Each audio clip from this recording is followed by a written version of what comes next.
have to stop, and this gives us a gap or timing and spacing.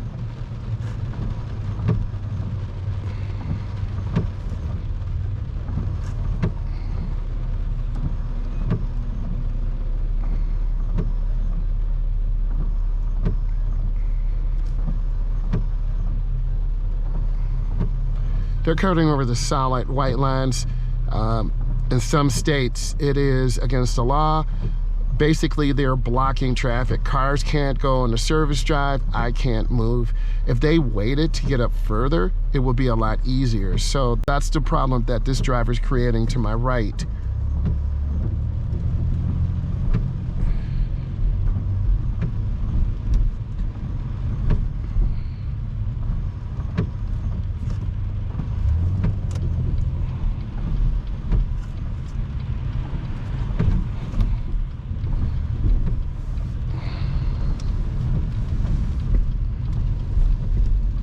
This is a crossover over the bridge. Didn't want to forget to mention that. And we have a stop sign here.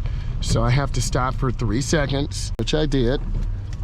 Then I proceed. I have a gap. And you want to accelerate through the turn. I'm going to avoid this big puddle. Yep, that's hydroplaning. And you don't want to, yeah, that can make you lose control. Definitely. Got some warning signs. Guys, if this is valuable, subscribe to the channel. I do driving tutorials. Watch all of my content. I want to say thank you, and I hopefully want to see you very soon. Thank you. Bye.